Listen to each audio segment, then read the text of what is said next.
Ayan guys, may meron kaming nakuha sa food. Masarap sana dito eh. Dito kami kumain sa isang restaurant. Ayan. Meron siyang ayan guys, meron siyang Sanrio. Ayan. Meron siyang Sanrio guys. Ayan. Sanrio talaga siya. Akala ko nga nilalagay yung Sanrio para lumambot yung karne ng kalabaw, pero hindi, siguro nahulog yan dyan. Wala kami nakitang buhok. Sanrio lang talaga. Yung sa kasama ko lang meron, pero yung sa akin ubos na. Masarap kasi siya guys, kaya dito kami kumain. Masarap siya.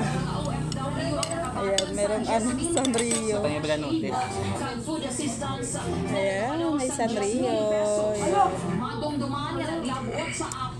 Magkano isang order?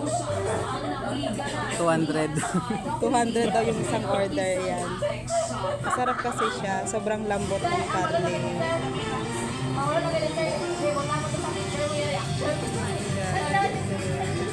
Kasi meron kami inaasikaso dito eh, dito sa lugar na to. Kaya nag-stop over kami para kumain. Dito kami nag-lunch.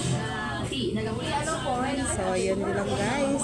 Ingat-ingat po tayo sa ating mga kinakain, lalo na pag sa labas. Kasi hindi natin sure kung malinis yung kinakain natin.